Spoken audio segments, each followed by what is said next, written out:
બનાવી લોકોનો વિશ્વાસ જીત્યો। પણ આગળ જે વાત કરવી છે તમારા ભવા અધ્ધર કરી દેશે। કદાચ વિચાર શક્તિ કામ ના કરી શકે એ હદનું સ્કેન્ડલ થયું છે। કારણ કે આવી જ પોન્જી સ્કીમ ચલાવી હતી એક એસટી ના કર્મચારીએ। જી હા, સ્ટેટ ટ્રાન્સપોર્ટ વિભાગના એક કર્મચારી દ્વારા આવી પોન્જી સ્કીમ ચલાવવામાં આવી હતી અને આખરે આ મહાઠગનો પર્દાફાશ થયો છે। કારણ કે ડ્રોના નામે એસટી વિભાગમાં જુનિયર ક્લાર્ક છે અને એને ડ્રોના નામે આ આખી સ્કીમ શરૂ કરી નિરંજન માળીએ અને અત્યાર સુધીમાં તેણે પણ અનેક લોકોને પાલનપુરમાં સિદ્ધેશ્વરી એન્ટરપ્રાઇઝના નામે ચૂનો લગાડ્યો છે।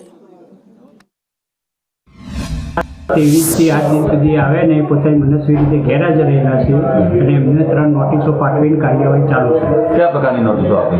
એમને હાજર થવાની। कोई जवाब आपे हमने? ના, કોઈ જવાબ નહીં। 3 नोटिसो पूरी થઈ ગઈ, હવે શું કાર્યવાહી કરવામાં આવશે? હવે એમની જોડે ખાતાકીય કાર્યવાહી કરવામાં આવશે। अब वीडियो बना के डेट पे डेट नहीं देने वाले। आप सभी लोगों ने 3-4 महीने से जो पेशन रखी है उसकी बदौलत हमारे को इतना हूँफ और प्यार मिला है कि हम आपके पेमेंट देने के लिए सक्षम तक क्लियर कर दी है। सभी हिसाब किताब भी क्लियर हो गए हैं। आप सभी का पेमेंट देने की मैनेजमेंट ने तारीख भी तय कर ली है और 2 पार्ट्स के अंदर आप सभी का पेमेंट होगा। 2500, 5500 और 11,000 का स्लैब और 25,000 से एबो 10 लाख का स्लैब, 2 स्लैब के अंदर पेमेंट होगा।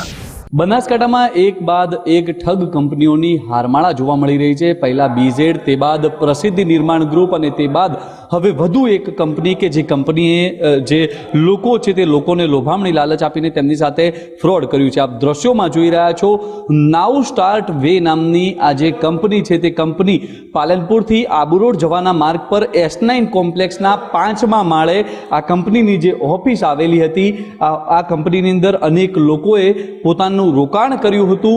આ કંપનીના સંચાલક લોકોને લોભામણી લાલચ આપતા હતા। 7 મહિનામાં લોકોના પૈસા દુગના કરી આપવાની જે લોભામણી લાલચ આપીને લોકો પાસે રોકાણ કરાવતા હતા। પરંતુ જે પ્રકારે લોકોએ રોકાણ તો કરી દીધું પરંતુ હવે આ કંપનીને તાળા લાગી ગયા છે। આપ દ્રશ્યોમાં જોઈ રહ્યા છો તેનું જે ડિજિટલ બોર્ડ હતું તે બોર્ડ પણ ઉખડી ગયું છે।